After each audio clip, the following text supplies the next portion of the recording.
Yo, what is going on, everybody, and welcome back to Shooting the Shit Uncensored. You know who this is. It is the dad bod god, the bald, the beard, and the beautiful Piers Austin. And tonight, my guest is returning. I'm excited to have this guest on. It is Mr. Ken Dazzler Dunlop. He is a retired professional wrestler, professional wrestling promoter, and he is an author of his book, which has been released, and it's been selling like hotcakes. And to be honest, I've read the book and I read it within like a day or two. Like, I could not put it down. This book needs to be on your Christmas wish list. It needs to be a gift for dad, a gift for mom, a gift for your brother, everyone. So, guys, we're going to be discussing it. Details of where you can buy the book are going to be in the description of this podcast.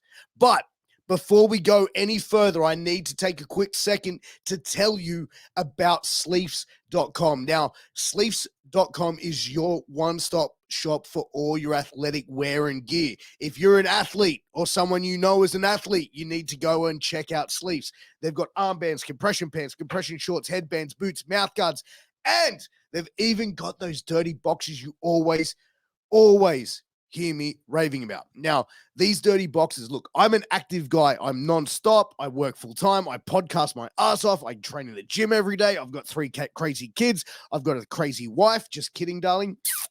But these boxes stay fresh. They stay dry. They are the most comfortable boxes that I own. I actually threw out all my other boxes and I only wear Sleeves dirty boxes. And they've got funky designs on the front to keep that special person in your life giggling when the belt buckle comes undone at the end of the night. So go and check out Sleeves.com. Use that promo code MWAPOD to get a 10% discount on your final purchase. And wherever you are finding us, I appreciate you. This is the Piers Austin channel. This is where you can find all the episodes of Shooting the Shit Uncensored. If you are tuning in on YouTube, please like, share, subscribe, all that good stuff. I appreciate it. Also, if you're listening on a podcast platform, you need to go and give us a 5-star review. I would appreciate that. What it does is it helps with our analytics. It helps us bring more amazing conversations like this one to more amazing people like yourselves, that are people that are listening. So please go and do that. It helps us out. I appreciate it. But without further ado, let's get into my conversation with Ken Dazzler Dunlop, baby.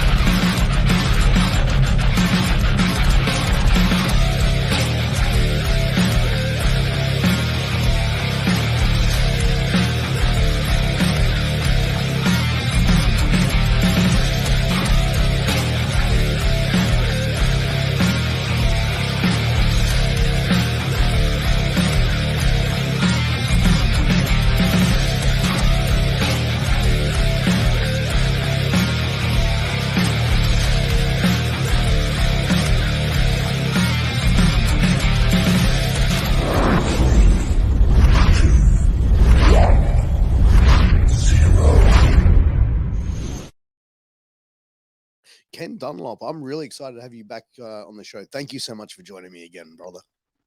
G'day, Piers. Good to be back. Thanks for inviting me. Mate, it's an absolute pleasure. You're looking well, Ken. You're looking absolutely great. The book seems to be going really, really well as well, man. So, you've had quite the year. Also making an appearance for FWA on commentary. This has been a pretty exciting year for you, Ken. Yeah, it's been a big year. I mean, especially since I've been out of the business for so long, and it gets my juices flowing. I love the business. I'll always love the business, and if I can offer any advice to anyone, I'm always available to anyone to do that. And yeah, I just love being around. It's such a great atmosphere. It is, man. How did you find, being back at a show and being a part of a show like you were at the FWA Fire Your Gun show? I was really nervous, to be honest with you. And at first I sort of thought, shit, I'm a bit out of touch. I don't know all the names of all the holds now. I forget half of them, and a lot of them, of course, are new and they're so fast and a lot more high flying than my day, of course. But yeah, once after the first match, I settled down and I was just like I was back at the desk. Yeah, it was, you know what, it was an honor to call that with you. I actually had a couple of the wrestlers after that going, "Oh, did Ken like my match? Did he enjoy the show?" He's like, because like I think because wrestling has evolved so much, and you do hear a lot of like, you know, wrestling vets and wrestling legends not being too complimentary about, you know, I think the product as a whole of professional wrestling for what we see around the world today. Uh, and I said, no, Ken seemed to enjoy it, man. I think, you know, you went in there, you know, willing to be able to understand that the business has evolved since, you know, you last sat at a commentary desk or were around in the business. Whereas, like, you know that it's evolved, you can see how it slowly started to change. And to be quite honest, I think pro wrestling evolves every 15 years anyway. You know what I mean? If you look at the history of it. Yeah, I see certain people, and I just know they've got it or they haven't got it. I can usually tell within 3 or 4 minutes of watching them, and I picture certain holds for certain people. There's one wrestler who, Banjo Powers, who I think is a fantastic worker, and he's going to be the next sensation, I think, overseas. I saw him work only probably 3 times, and I got training with him, and I gave him his finisher, and he Oh, uses it really? all the time. Yeah, you just see things, and yeah, just things click in my mind, and I think, okay, this guy can do this, or this guy can do that, and Mm. there's another guy I gave some advice to, and he didn't want a bar of it, so I thought, oh, fair Really? enough. Yeah, yeah. But I Because saw a guy. like, I was at another show recently, and there was one young kid, and I thought he was definitely the best worker on the show. He had the best match, and I went up to him afterwards, and I said that to him, and I said it in front of the promoter as well.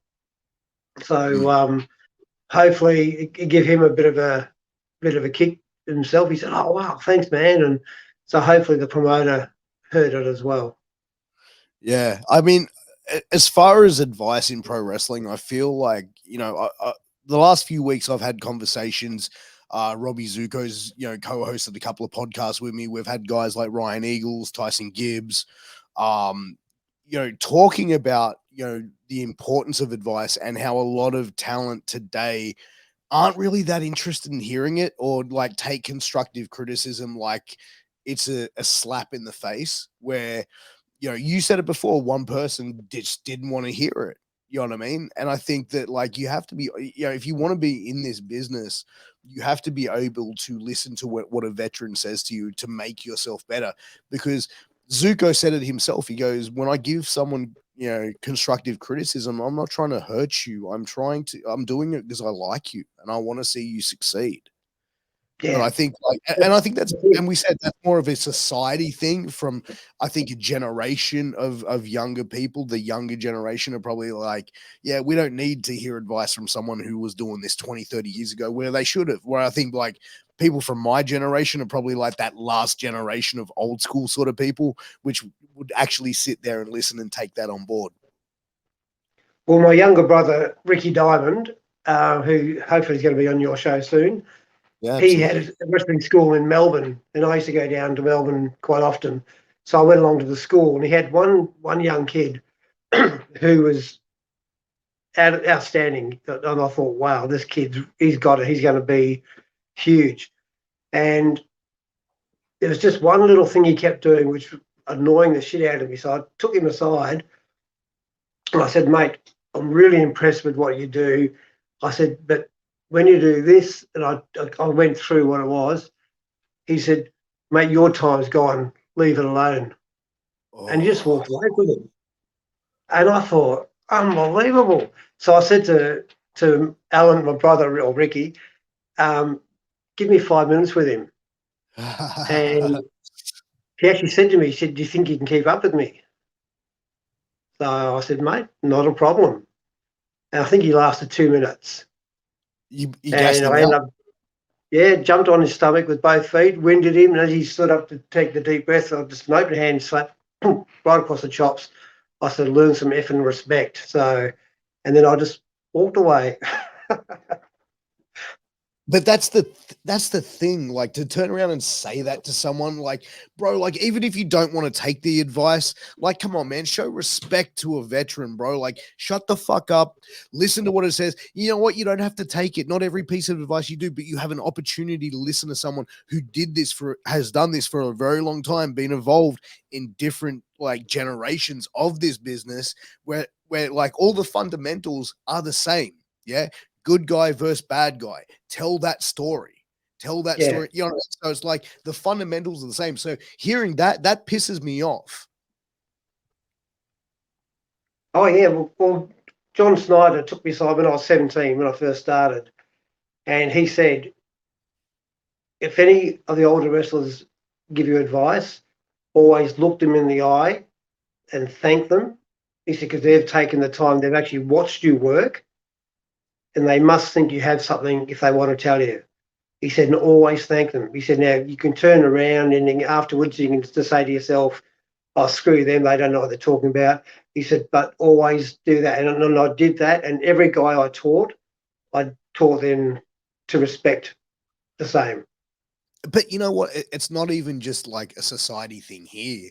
Like I heard someone I know was backstage at an AEW show, and Jake the Snake Roberts, who probably arguably the greatest promo in the business, right?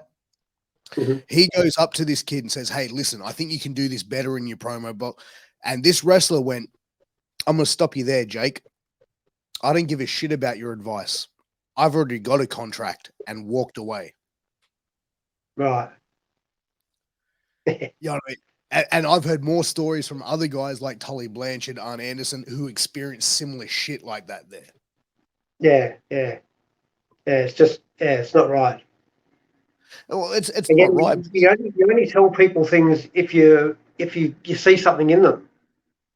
Or if you give a Like shit. I can see 10 wrestlers on a show, and I might think of 2 people only who I want to go up and talk to and give advice to. They're the 2 who impress me the most. The others, I'll just go and say hello and good match, whatever. But the ones I'm really keen to speak to are the ones who impress me. And I mean, if they don't want to talk, that's their fault.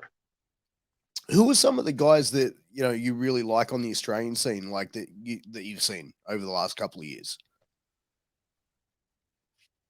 Oh, gee. Again, I'm hopeless with names now. I've got really bad short-term memory. There was a guy from Perth. I just can't think. He was on the last show I saw. He was so impressive. David Storm? Yeah, that's him. Yeah. And I met Gavin McGavin. I actually haven't seen him wrestle live, but I've seen YouTube clips of him. I've actually had a cup of coffee with him and chat. Very impressive. Again, just names. Unfortunately, I just can't remember the names. That's my problem getting old. Yeah, no, I completely get you, man. But as far as yourself, doing the commentary at like an FWA show, being around like certain other promotions, would you like to be more involved as far as like being on shows, whether it be ring announcing or commentary or something along those lines?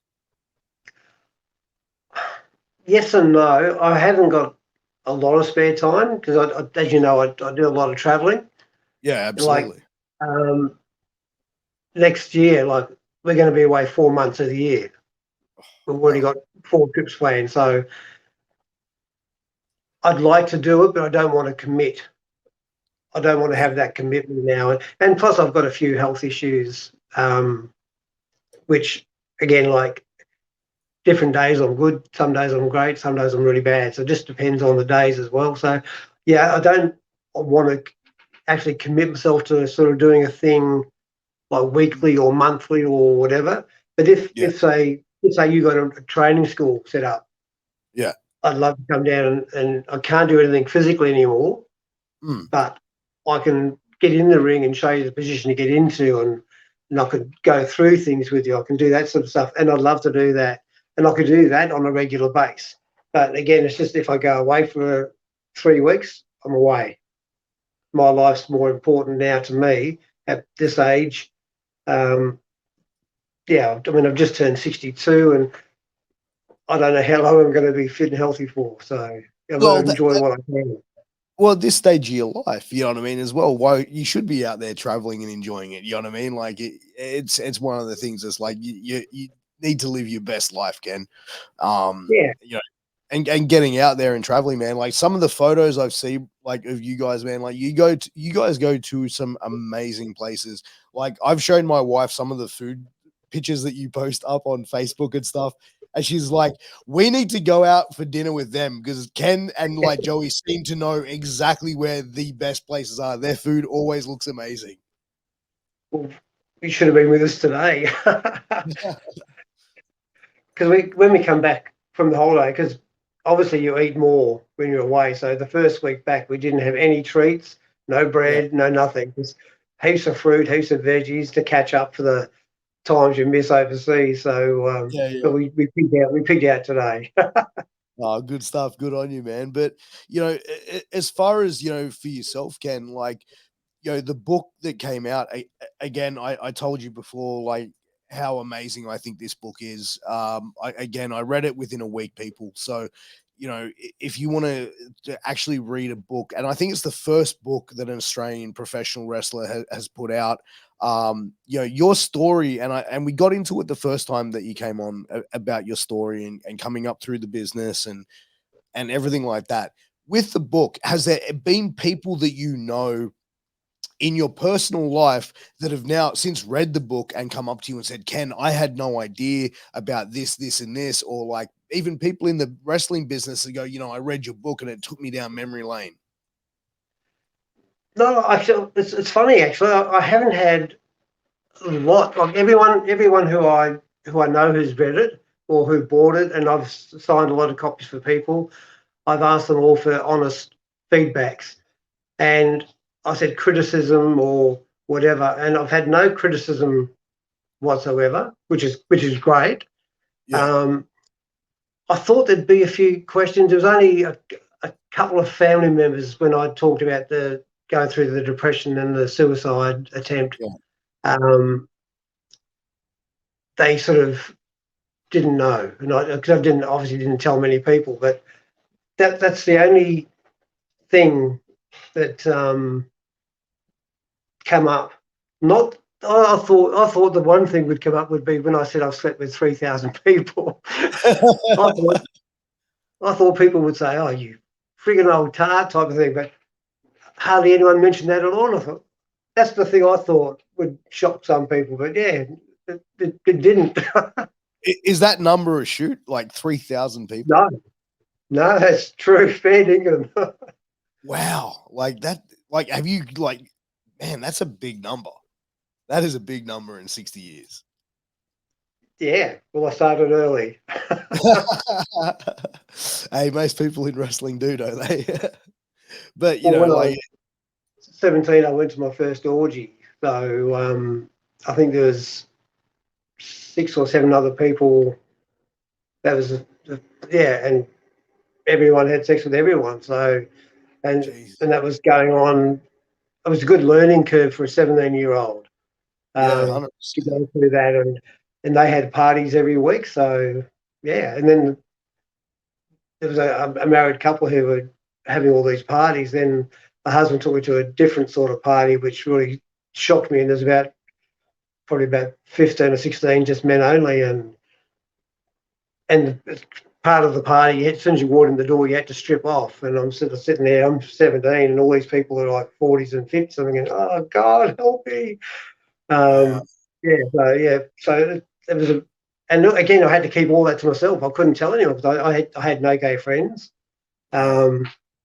and I hadn't come out at that stage to anyone. So I had that going on, learning the wrestling business going on, two Yeah. totally different worlds, and my poor little brain was just But, going you, but, you, crazy. but you think like men in their 40s and 50s, and then like a 17-year-old boy being put in there, like that's some wild, like, you know what I mean? Like in 2022, if something like that was to happen, these guys would be thrown in jail. Yeah, yeah. Like, did you But feel, that's how it was. but did you feel at that time that you were being taken advantage of? Like looking back at it now? Yeah, I think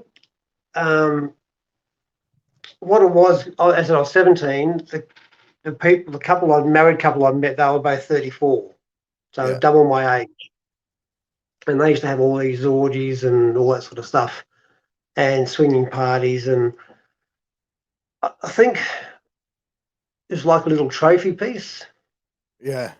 type of thing. Like, and so when I went to this place, and it was just all the guys, and I didn't let anyone touch me. Everyone came up and wanted to touch, and I just no, no, no, and I was just sitting there, and I was because it was on the other side of the city in Melbourne, like because we come from the eastern suburbs. This is on the western side, and Yeah. I didn't know that side of their city very well. And I was actually thinking, oh, I've got to get dressed and I've got to leave. I've got to get out of here. And Mm. and lucky enough, this younger guy who was probably 26, 27 came in, and he knew them all, and he'd obviously been part of it. And I think because I was closer to his age, he sort of came up and spoke to me. Then he said, "Let's get out of here." So he Yeah. took me out, and so that sort of that was pretty good. Yeah. So he kind of sort of saw the situation that you weren't comfortable and was like, hey, let's bounce. Yeah, yeah, That is some wild stuff, man. Like, dude, at seven, but even at 17, I feel like at that age, you don't like experience sexually, like to be thrown into like orgies and stuff like that. That would be like, for most 17-year-olds, that would be pretty intimidating and confronting. Like, regularly walking into stuff like that. Like, I could, I can kind of understand how you were a little bit like, what's going on here? yeah. Well, even the first time I went to, again, it was that guy who took me out of that party. He took me to my first gay sauna in Melbourne, Yeah. and again, I had no idea what to expect. And yeah, I was I was absolutely shocked, but I loved it.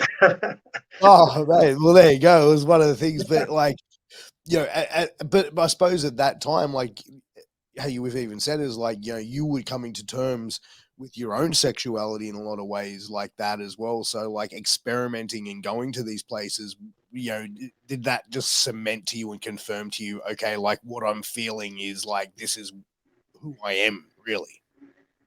Yeah, yeah, and of course too, I was legally underage because I think 18 was the age then, Yeah. and also being gay was still illegal. That's I think it crazy. was. I think it didn't get legalised till '82. So all Really? that time, yeah, from the age of 17 to 22, everything I did was illegal.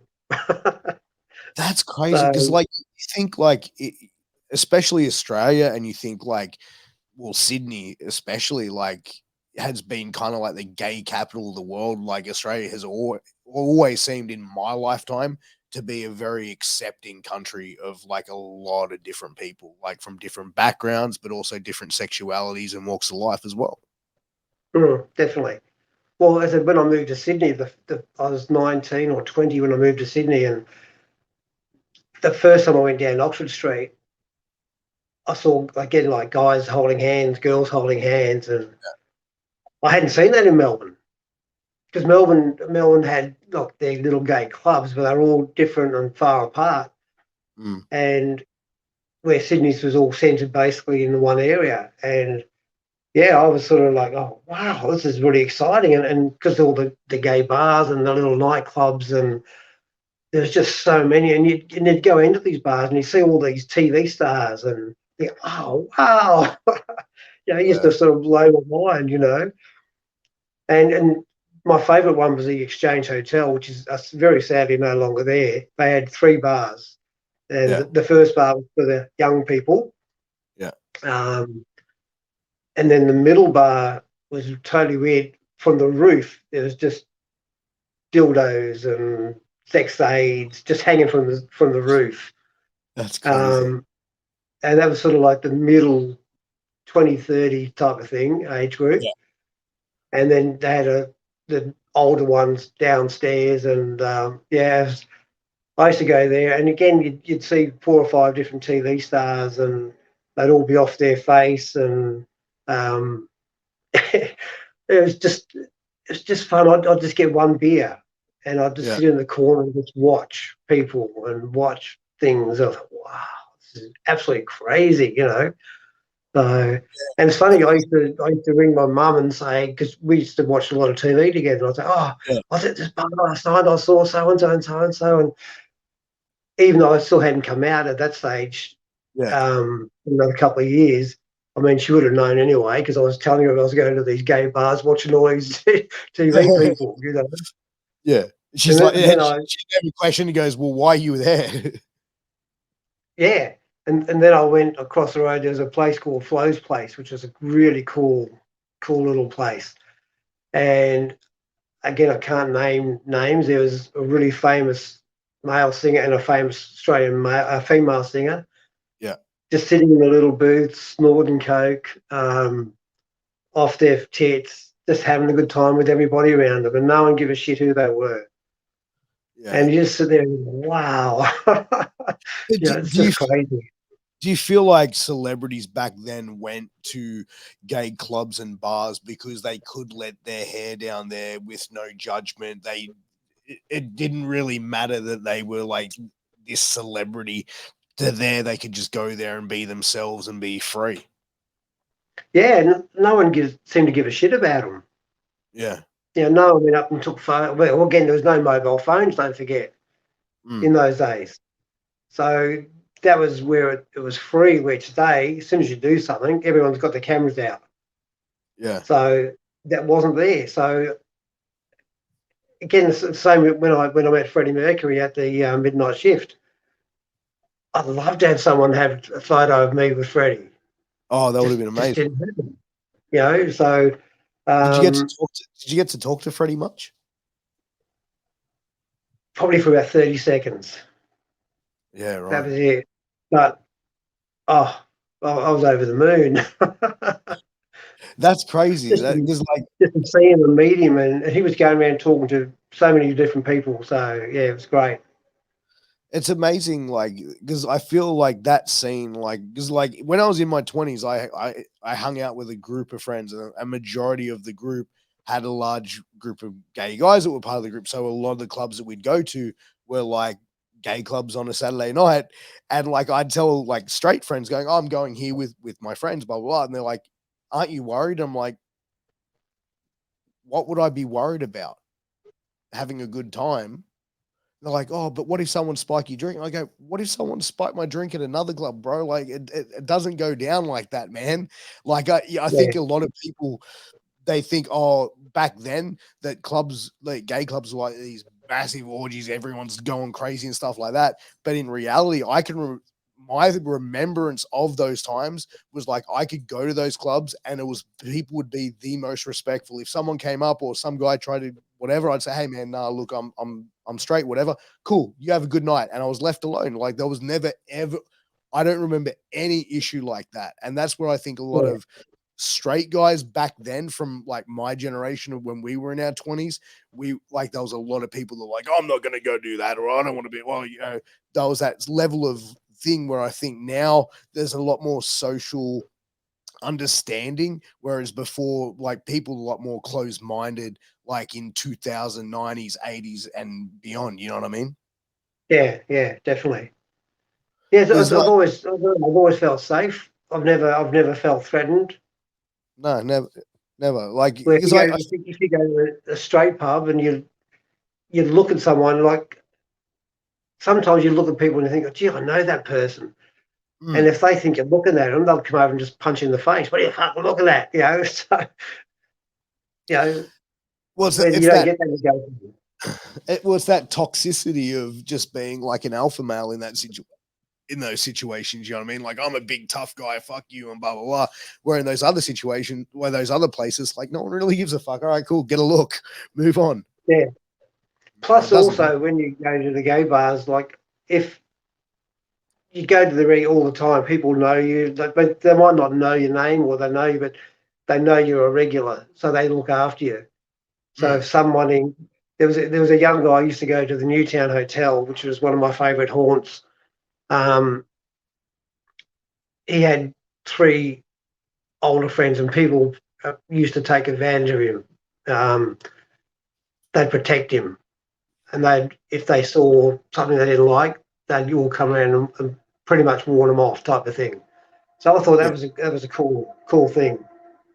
Yeah, man. Like it was very much like it still is like very much a community back then, even more so. You know what I mean? Like, because I think like they knew there was a lot of like aggressive people out there that just wanted to be hateful.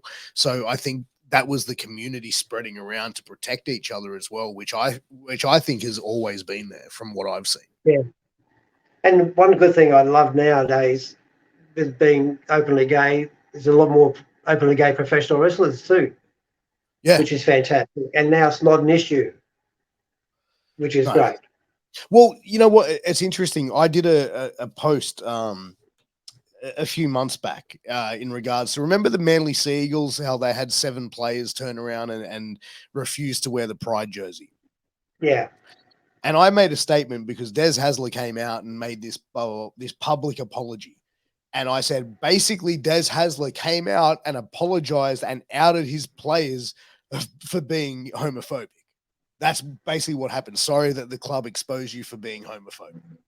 That was the whole thing of it. And then you look at a game like rugby league, which is like in communities all over the Australia, the world, all that sort of thing. And this message, and this is my view, I think that message showed to a lot of people who are young, who might be rugby league players, who are struggling with their sexuality, struggling with who they are, going, oh, I can't come out because I don't know if my teammates are going to support me. I don't know if they're going to still want to be my friends. Are they going to still want to be in a change room with me? You know what I mean? And that's in 2022. That's yeah. See, the AFL have got it covered pretty well. They have a Pride game every year. They have a Pride round, and they've done that now for a number of years. And most of them have got gay supporter clubs. Collingwood's got one. Sydney Swans have got one. I'm pretty sure all clubs have got their own, gay supporter clubs. The NRL really need to get their head out of the sand and just have a Pride round. If they want to play, don't play, but don't get paid for that day. Yeah. Whatever the money they earn, just say they're on $100 grand a match. If they don't want to play, donate that to charity. Don't take it. Don't be a hypocrite. And the thing is, most of them go gambling, get on the piss, beat their wives, but they don't want to play because, they don't want to support the gays. So, but the thing there's is, a lot of two-faced things there. But they say, oh, it's against our religion. Tattoos are against majority of religions that I'm aware of. And you look at the NRL, nearly every single player in the NRL has a tattoo has tattoos, multiple on them. You know what I mean? Same with alcohol, same with gambling. And I just felt like that situation, it wasn't cool. And you look at the NRL in 30 years, like I think 30 years prior, Ian Roberts has been the only openly gay rugby league player in this country. Yeah. I mean, it's got to be at least 50. And the same with the AFL. There's got to be at least 50. Because when you look at each club's got, I think, 35 on their books. Yeah. It's got to be at least 3 per club. In general terms. If you look at the numbers on, the quantity, there's got to be at least 3 in every club. And I'm pretty sure they know. I mean, when I was going around, I used to go to all the AFL games in Melbourne when it was the EFL in the 70s and 80s. There was at least 3 players that everyone knew were gay. Not one of them ever come out, of course, but every fan knew they were gay. But again, they just couldn't do it. And in my book,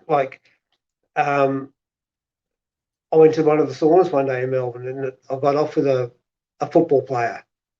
And at first I sort of thought he looks familiar, but we ended up having sex in the room. Then we had a shower. Then I sort of go have a coffee and chat. And then he said his name, and I thought, oh, okay. And we didn't discuss like anything. And I never saw him again. But then, I realised who it was, and I thought, oh, okay. So, but he's never come out. So, and it's just sad that they can't be themselves. It is, man. And, like you talk about wrestlers as well coming out, and, one wrestler who really struggled with that was Chris Kanyon, who was Yeah, from I'll give WCW. him Yeah, and you know what? I've spoken to dudes that really knew him, and they said like he was like such a cool guy. Like from what I was told, everybody in the business knew that he was gay. You know what I mean? Like how fans now say, "Oh, he lived this lie, he lived this secret." I've spoken to guys that worked with him in WCW, and they said he wasn't living a secret, bro. Like, you know what I mean? Like he loved the cruiserweights. We called him Canyon's cruiserweights because he'd have them staying at his house, all that sort of stuff. But he always had this sense of shame in himself. Whereas, like guys I've spoken to said, like, man, I really wish he was alive today because it was like he'd realize this society today is much more accepting than what it was before. And, he just thought people didn't love him, you know what I mean, because of it.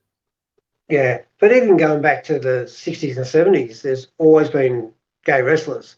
Again, hanging out with Roy Heffernan was such a great experience, the stories he would tell. And he told us of a few wrestlers who are openly, well, again, gay to themselves, but all the boys knew, but it just wasn't talked about, and it never came out publicly. Pat It just, Patterson, it just didn't come out. Yeah, Pat Patterson, you know what I mean? Like all the guys knew he was, and it was like, oh, whatever, it's just Pat. yeah. So it's I like a mean, bit. there's quite a few, and I've heard many stories on different things, and you hear just different dressing room stories, and you don't know if they're all true, but you just sort of just think, oh wow, And even when our back Jack first went to the WE, he used to call me probably once every 2 or 3 weeks. Yeah. And he'd call me from an airport, and he'd just say, oh, I can't tell you all this shit, but he'd sort of drop hints and drop this and tell me things. And but he'd say, oh, you never heard it from me type of thing. And some of the stuff, yeah. So he was really shocked by what he saw over there.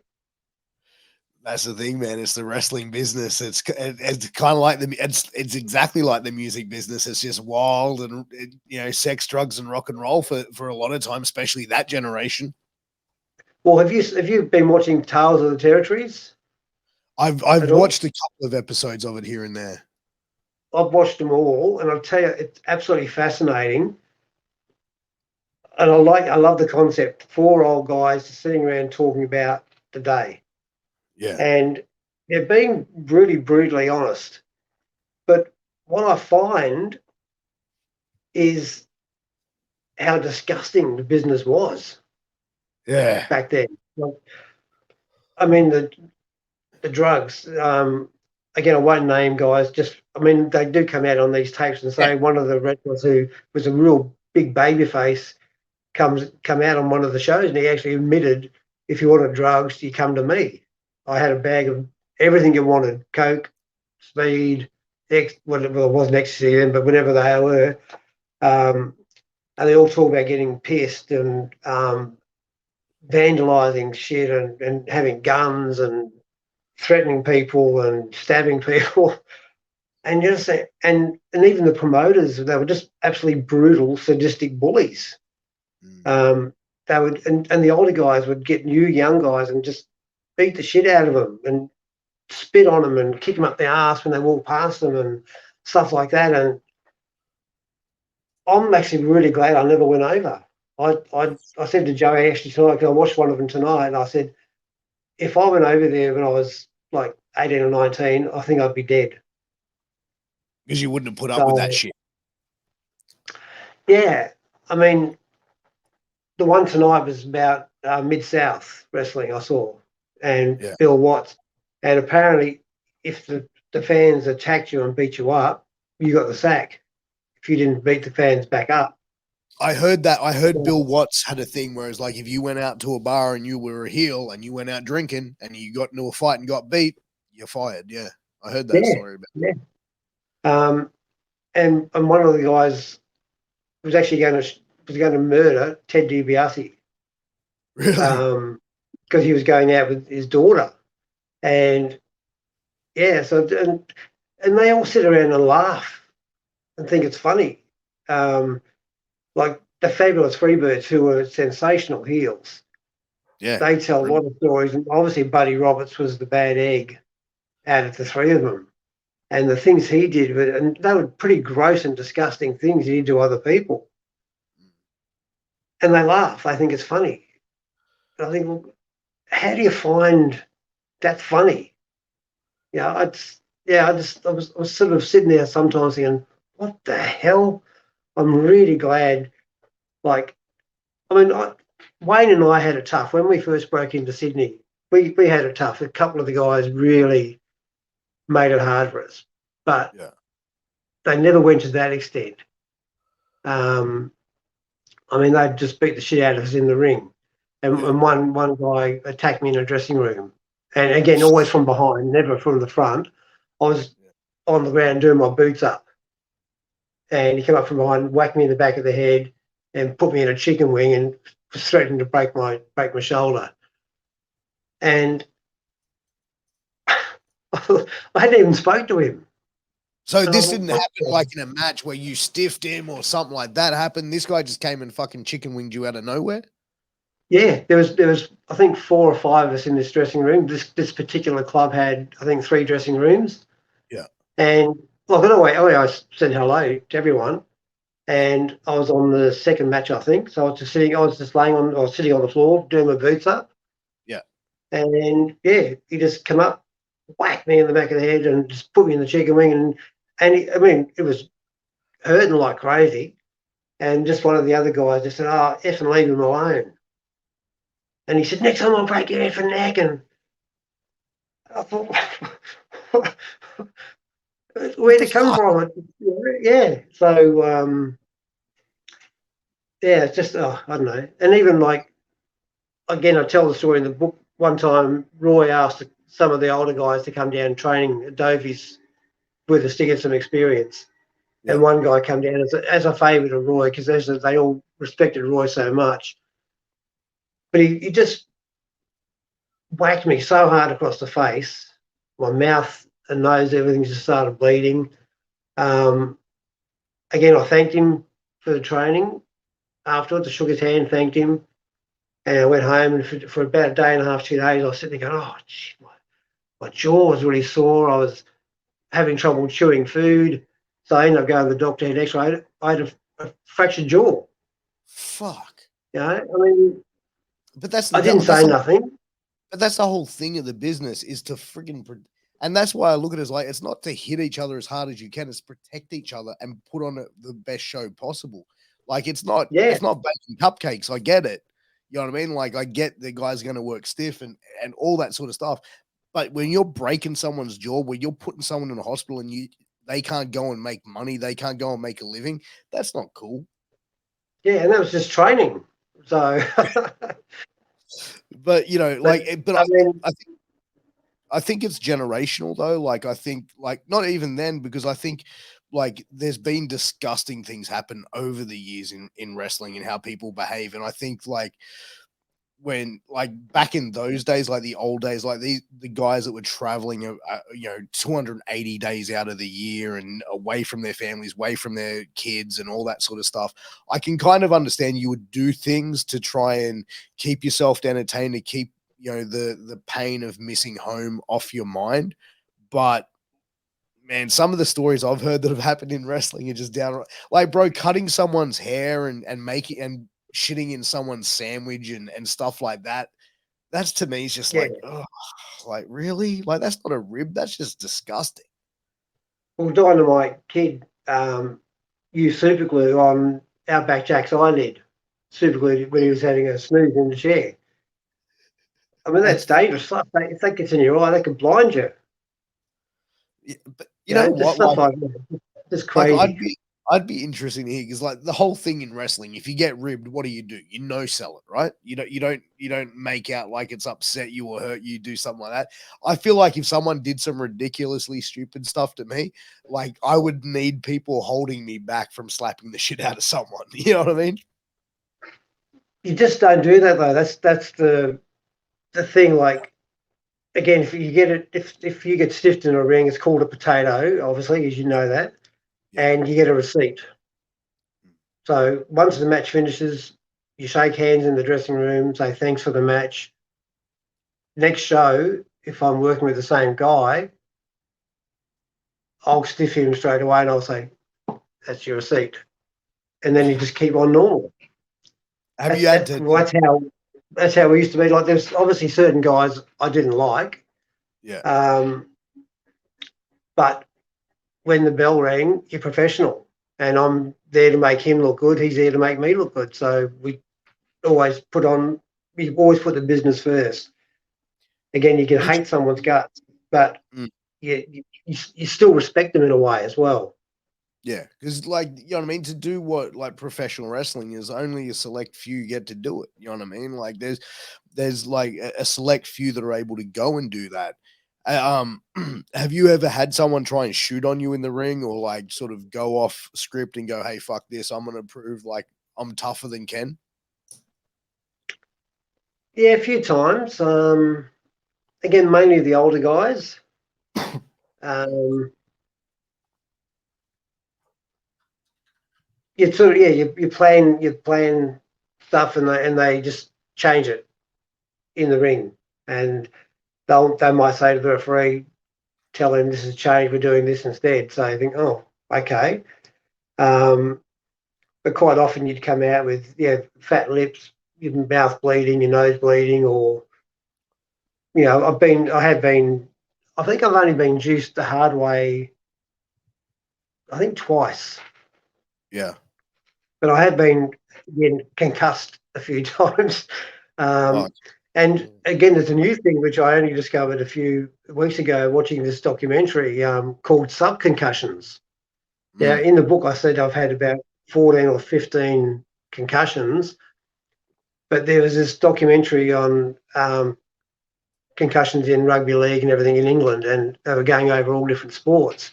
And I actually contacted them and got onto the person, and they wrote back to me, and so we had a few little discussions. And yeah, the subconcussions, I would have had probably 100, 200 subconcussions easily. yeah. Yeah, when you think of what's happened. And one night I remember at South, so I was working with Kenny Medlin, and he did this spot in the corner, and just the timing was just slightly out. I'm not sure if it was my fault or his fault or whatever, but the back of my head hit the bottom turnbuckle as I fell down, and it Oh, really like stunned me for like I reckon a good probably minute or 2 minutes. Alan mm, Pinfold was the referee and said, "Stop overselling," and I actually did not know where I was. fuck. That's And dangerous. I couldn't remember the finish of the match. And I remember Ken grabbed me in the headlock, took me on the ground, and he said, "What's up?" And I just said, I'm fucked. Let's go to the finish." And he just, whatever the finish was, he just did it. So, I had no memory of that, whatever happened. I don't remember going home. Yeah, so that happened a few times, but it's scary stuff when it happens like that. I went off script once when we were in England. I had to work with this young guy who was a local celebrity in that area, Yeah. and they said to me, "Will you put him over?" So I said, "Yeah, no problems." And I was sitting there, and we had to do, I think it was 5 4-minute rounds or some crap like that. And I said to him, like, give me 3 arm drags, a hip toss, drop kick me over the rope, slingshot me back in the ring, arm drag and hold on. And he just looked at me. He had no idea what I was talking about. And I think, oh, God. And he was absolutely hopeless. Yeah. And I was actually trying to put myself into holds to trying to make him look good. And he just had no idea. And I'm just sitting there going, what the hell? And after the first round, like 4 minutes, I was exhausted by carrying so much. And I said to the referee, I said, mate, what the fuck am I going to do? I said, he's hopeless. Yeah. And he said, just stick to the script, stick to the script. So when I got back in the second round, when he stuffed up twice, I tried to put him into a hole to put him over me type of thing. Yeah. And he didn't know what. So I just smashed him. And I just took over. And I think early in the third round, I just slammed him and pinned him. So Do you I think got he in was trouble. untrained? It sounds like he might have been untrained, or just was he? Yeah, only been working for a few months, but again, very basic lack of. Yeah, I was really shocked how bad. There was actually a few young guys on that who were working with us then who were very inexperienced, and they were using a lot of young guys, which is good that they're getting experience, but they weren't ready for matches. It's funny. Have you heard of a gentleman by the name from the UK called Marty Jones? Yeah, Very I've met yeah, him. yeah, Yeah, yeah. Marty absolutely Jones, legendary. Yeah, legendary Marty Jones. I met him. I actually had the opportunity of working a show with him just recently when he was in Australia, and right. Marty Jones, back in his heyday, wrestled this Australian guy over in the UK called Digger Nolan. So Yeah, I actually apparently, read the story. Yeah, yeah, so apparently this Digger Nolan, guys, for everyone who's listening and watching, is this gentleman turned up, said he was a professional wrestler from Australia, came out with like an Australia, like the army hat sort of gimmick. Came out, and like if you see the match, like people go and Google like Marty Jones versus what did I say his name was, Digger Nolan. Bigger This Nolan. guy, Yeah, this guy could not move around a ring. Like you just he looked like a kid in there who had no idea. And at the end of the match, Marty Jones just uppercuts him and knocks him clean out. Like I think from what I was told, Digger was actually supposed to go over that match, and Marty went, "Fuck this! I'm not putting this kid over," and just yeah. completely knocked him out unconscious, and the referee had to stop the fight or the match. Well, Lofty actually wrestled Marty on a show, and it was a fantastic match. And I had to interfere for the DQ finish because whenever Lofty wrestled in single matches, I went out as his manager. So Yeah. and I used to interfere all the time, of course, and yeah, it was a great. And when Marty was here, we actually connected through the net, chatting, and yeah, so it was really cool. Yeah, Marty's a great guy, man, and seeing him at the show, he was so good with everyone. He sat there before the show. He was giving people tips. He was getting in the ring, showing them how to do certain things. He couldn't do much because of like he just had surgery on his right ankle. But man, he got involved in the show. He was like he did commentary with us. Just absolutely great mind for the business, and it was a great opportunity to be able to sit there and just listen and learn under him. Yeah, there's another young guy in England too at the time. It's funny enough. Wayne worked with him in the single, and I had to interfere, and I had to clip him from outside. Yeah, And Wayne and I always work stiff. That's how we worked. That's how we were taught. That's how we were trained. So we always work stiff. yeah. And of course, I popped him, and he went backstage and he was carrying on like frigging like a 3-year-old to the promoter, whinging about how stiff we both were, you know. And because he forgot there was a Royal Rumble at the end of the night. I tell So you then what, it turned into a shoot. So we got him. We absolutely beat the shit out of him. I don't think he ever worked with us again. man, like, did you like because you and Pickford, like, watching some of the like some of your old matches and old footage, man. Like I love going back and watching some of this stuff because you guys worked this style which was so tough and so brutal. Like, did you face that a lot where like guys were like going, "Hey, man, these guys are a bit too stiff. They're a bit too hard hitting for us." Like, did you get told to sort of like pull your shit back a bit? Not often. Occasionally you'd sort of work with someone, and one guy who I got a hell of a shock with, I worked with Jack Claiborne one Mhm. night at South, and I was supposed to work with somebody else, but I think someone didn't turn up. So Ron Miller said, "Would you work with Jack?" And Jack actually said, "I heard you work stiff. I don't." And when we locked up, like I I was shocked. It was honestly, it was just like that. You can hardly feel him. Mm. And so I had to adjust Yeah. very quickly to sort of, yeah, I still gave him a few stiff shit, which, yeah, it's just my style. That's just how I was. And all the Yeah. guys, again, we taught them that way as well. So um, they didn't complain because they were getting a lot of work out of us. Yeah. Um, yeah, not many complained. We sort of, certain people you knew you're working with, um, you couldn't. I'm just trying. I don't want to say names, but there was one guy we worked with a fair bit. It was very limited in his skills, put it that way. Yeah. But he was over really big.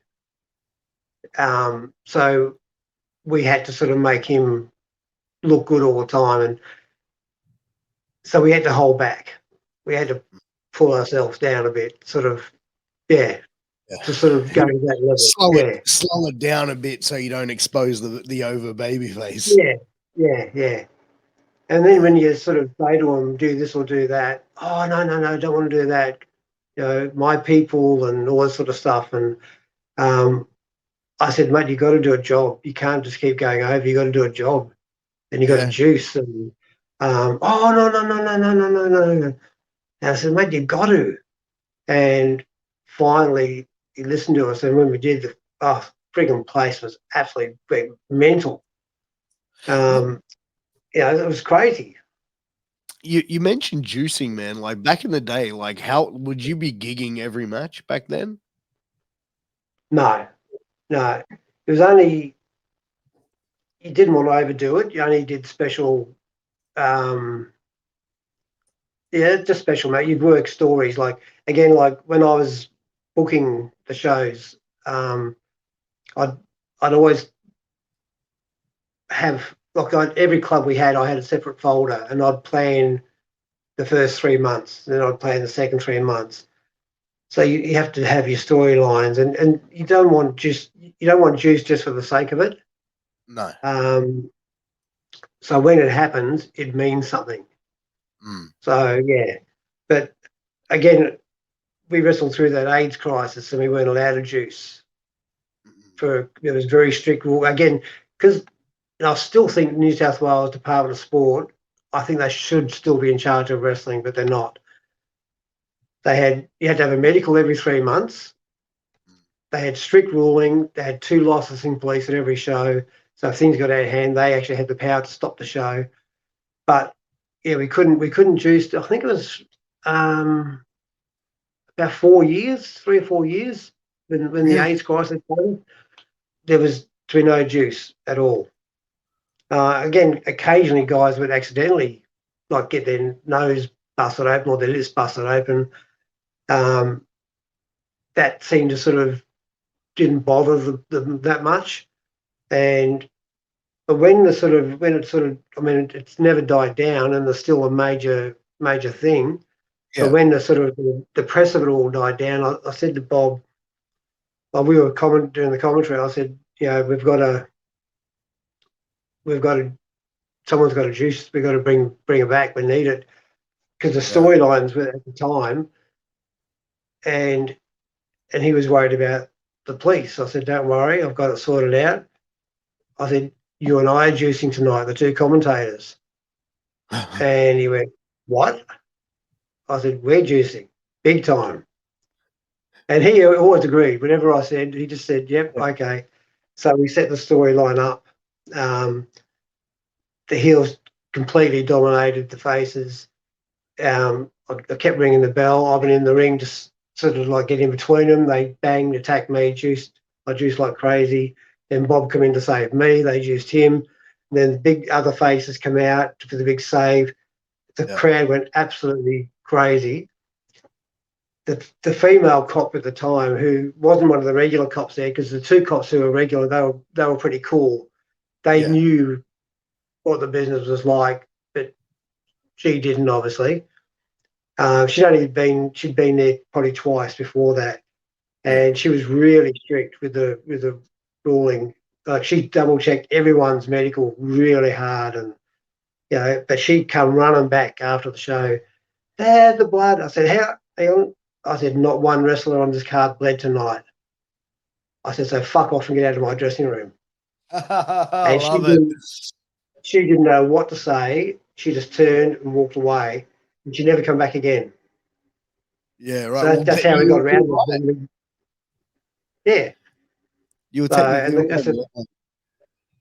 that's a smart way to do it as well, because like, think of that reaction of like the two commentators getting beaten the shit out of and bleeding all over the place. It's like, you know what I mean? It gets the sympathy, and it also gets some major heat for the heels as well. Yeah. And one thing I find when juicing was crazy, especially again like during the AIDS crisis, some of the, I remember one night, I think I was me. I think I juiced like crazy, and blood was dripping. It was all in a pile on the mat. I saw one of the fans, a regular fan, come down, stick his finger in it, put it in his mouth and suck it, and turn around to his friend and said, that's real blood. Oh, that's fucked.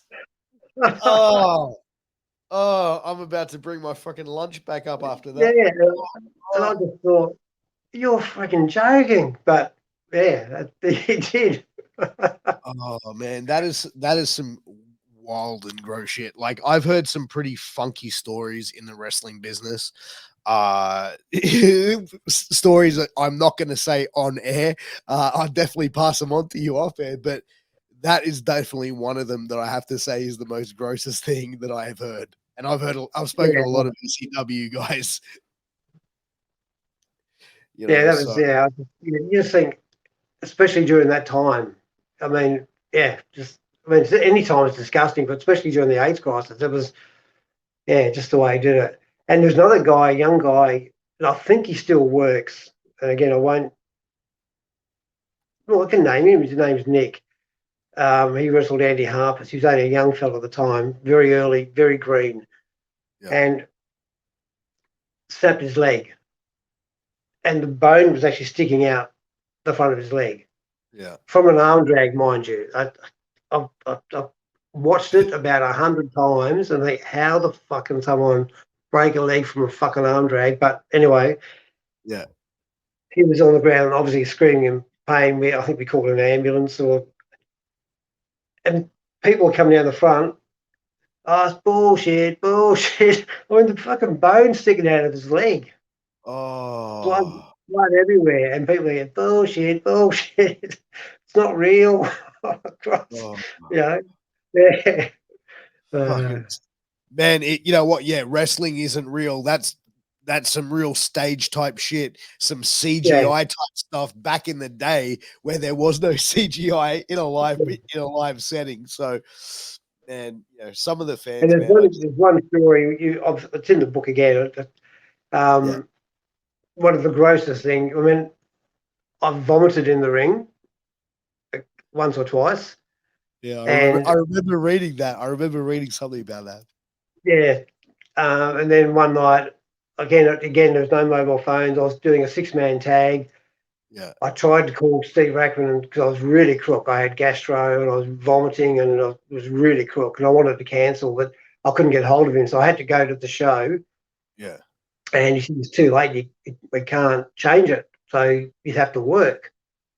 And lucky enough, I put on at least 3 pair of underwear.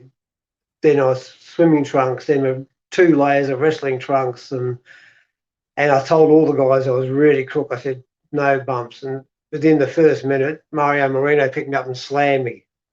And I just shit my pants. Oh, And jeez. it fucking reeked. And he went to pick me up again, and he's just gone, oh, and he yelled out really loud, Dunlop shit. And he with the tag in his I think Medlin was his partner. Medlin and Hartness were his partners. That's right, yeah. Yeah. And they all come over, and everyone was just absolutely pissing themselves laughing. And I got out, I tagged out, and I'm saying to Wayne, "Oh, can you see it? Can you see it?" And lucky enough, because I had so many clothes on, you couldn't see a thing. But I had to wrestle another 25 minutes like that. Oh, Oh man, it was disgusting. that is that is. But you know what? Like that is some craziness that you had. Like to go through that and shit yourself in the ring, and then have to stand in it for 20 minutes and wrestle. But as far as like, because you told him like, I'm not going to bump. Do you think that was Milano going, "Hey, watch this. I'm going to get Dunlop to shit himself." Probably, yeah. Yeah. He, So he it was, was Mario Marino was one of the nicest guys you can meet. He was a big bugger. At that stage, he was probably maybe 27, 28 stone in those days, and I was yeah, like 14 stone. We used to wrestle him, and me and Wayne wrestled him and Andy so many times. And the bigger the bump, like I mean, again, he'd just stand up with his hands over his head, and he was like 6'6" and just yeah, throw me from one corner to the other corner. And the biggest bump, and just looked sensational, and I loved it. And I was like, do it again, and yeah. And I ended up having some great matches with him. And when we did that tour in Melbourne in '85, yeah, he worked with Zorro Italiano, and he'd lost a lot of weight for that. And we had some fantastic matches, just brawling, just good old fashioned stuff. Like there was one night there at Festival Hall, Mark Jackson, the footballer, was supposed to wrestle against the Cuban assassin, and he chickened out at the last minute. And so they got Jack Little in the ring to say, like, anyone wants refunds. And they'd introduced Zorro and me, and Jack said, the second I say refund, bang, Zorro attacked me. And because he was poor old Jack in his 80s, yeah, standing in the yeah, ring, and he could hardly stand up. And we're thinking, oh, what are we going to do? So we had to go straight over. He straight away just threw me right over the top rope onto the commentator's table, yeah, and we fought into the front row chairs, and we just kept looking at the ring to see yeah. the security people get Jack out of the ring safely. And once they got Jack out of the way, then we went back into the ring, and not one person went and got a refund, not one. And there's six and a half Oh, thousand people there that night. So wow, that's yeah, massive. yeah. So it was just sensational. We just brawled and kicked it and beat the shit out of each other. And under the mask, he was just laughing. And he kept going, "Kenny boy," and he was laughing his head off. We had an absolute ball. It was Oh, fantastic. man, you know what? Like, I love having conversations with you, Ken, and hearing about these stories. And I just seen we've been going for nearly an hour and 10 minutes. Man, we got to do this again. I know this is a part two, but I definitely have to get you on for a third time because some of the stuff that we've covered here tonight has been absolutely amazing. And some of those Yeah, older, anytime. yeah, and like as far as like we'll wrap up soon, but as far as like back in those days, man, like I really wish there was a lot more video footage of those matches and those moments from your generation. Like there's some which you can find out there on YouTube and stuff, but like man, some of these matches I would love to go back and be able to sit there and watch. I've got some tapes here. A guy who used to go to our shows and tape a lot of them, he gave me some DVDs with about 20 or 30 matches, Oh and wow. I put a few on YouTube, and Mm. he actually asked me not to, so I stopped. Really? But I'll lend them to you if you like. Yeah, no, absolutely, man. I'd definitely love to see him. That'd be great. It'd be really interesting. I'd like to sit down and watch him with you and just sort of like get the breakdown of the story as they're happening, like what the show was, how it was. Because I remember you telling me on the first interview was like some nights you were working like 2 or 3 shows a night, like working the opening match on one show, working a mid card match in the other, and then getting over the other side of the town to go and work a main Yeah, event. That like no, they're fantastic. Yeah. that's unheard of in this day. But Ken, as we wrap it up, I'm gonna ask like the same last question I ask all my guests that come on the show, and the final question I ask Ken, what question do you wish that I asked you that I didn't ask you on this podcast? And if I had asked you that question, how would you have answered it? Oh, um,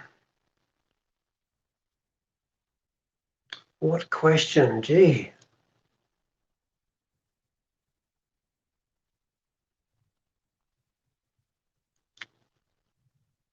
Maybe what made me get into professional wrestling? And how would you have answered that? Again, as a kid, like 5, 6 year old kid, the family used to sit because we lived up in the country in Gippsland, Victoria. We'd sit around watch it on TV, and they used to come up to our little town of Moe. The next town is called Yallourn, and they had their own Kernet Hall, and they used to go up there 3 times a year, and we'd go to the shows. And just as like I was what, 5 or 6, Yeah. just seeing these frigging giants. There was one night there was a guy called the Alaskan, and he was one of the big heels. And I remember he just turned around, a kid went up and said something to him, and he turned around and smashed the kid in the face. What? And I mean, he had glasses. Yeah, he broke the kid's glasses, and the kid juiced. Oh, But the kid got yeah, just you see that, and you think, oh wow. And then we used to go to Melbourne to visit my grandparents once a month, and we went to see the main event was King Curtis and Mark Lewin, and they ended up out in the street throwing each other into buses, into parked cars, um, and because the crowd, and in those days again it was like 6.5 to 8,000 people. The yeah. crowd all just rushed out. Well, I lost touch with mum and dad. So here I was, like, again, I was probably 10 then, or 8 or 9 or whatever, um, screaming my head off. But Oh, I thought, this is sensational. I love it. I love it. And this oh, is what I want to be. And from that age, if you ask me what I wanted to be, there was a policeman, a school teacher, and or a professional wrestler. They were my 3 things from probably the age of 8. wow. Man, it's such a great business, the professional wrestling business. It is, and we It's were family. yeah. We're a family. Like every guy I taught, um, and I'm still in touch with them. Mm, As you said, like 22, 23 years later, I'm still in touch with them. that's awesome. That is And amazing. to me, they are family. Yeah. You develop those friendships over the years, like pro wrestling. And I especially like when I speak to a lot of wrestlers about their trainers. And one guy that I've spoken to a lot of guys that were trained by this guy, which was the unpredictable Johnny Rods. And some of the stories I've heard about how Johnny trains guys and stuff like that, every single guy I've spoken to who has been trained by Johnny has this undeniable loyalty towards him and praises some of the stuff that he says, how he taught them and stuff like that. They said he was a hard motherfucker, like it wasn't easy, you know what I mean, training under him, but he made you respect the business and he made you respect him. And he was like a father figure to a lot of guys. Well, that's how I took it along. And I also not only taught them the wrestling business, I tried to teach them how to manage money, how Mm, to do this and how to do that. I spent a lot of time with them to sort of go through things like that. So put money aside and do this and do that. So yeah, it was just, to me, it was family. Once I knew they were passionate about the business and they loved and respected the business, that was it. That's all I needed. Once I saw that, I knew, and I said we're still friends. So yeah, I still go to a lot of family. Unfortunately, more as we get older, I go to a lot more funerals, and Yeah. but I saw one of the young guys. His mother died a couple of months ago, and even though he lives up in Queensland now, he come down and straight up come up and give a big hug, and yeah, it was nice. Yeah. Oh, that's great. But Ken, where can everyone get their hands on a copy of your book? Because, like I said, I've raved about it throughout this podcast. But where can people get it? Where can they buy it? Christmas is just around the corner. That's right. The best place for me is through Shoreline Publishing Group. Yep. It's on Amazon, Booktopia. If you're in Sydney, the bookshop Darlinghurst has some copies as well.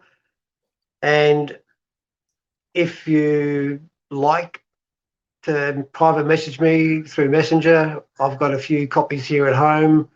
I've only got about, I think, 8 left out of the last batch I had. So I'm quite happy to sign off and sell them to you for Christmas. So yeah, but Shoreline Publishing Group is the place if you want to get the ebook or whatever. Yeah. Perfect. Well, you make sure you send me that link, and when we post this interview out, we'll make sure to put the link in the description on YouTube and all the podcast platforms. So to make it easier for my viewers and listeners to go out and get a copy of this great book. As I said, guys, I can't rave about it enough. If you're a wrestling fan, even if you're not a wrestling fan, I feel like this book really tells an amazing story about an amazing human being, which is Ken Dazzler Dunlop. Thanks, Piers. Pleasure. Looking forward to the next one. Anyway, guys, we'll catch you next time. Take care. All the best. Ken, I appreciate you. We'll talk to you soon. Peace. Thank you.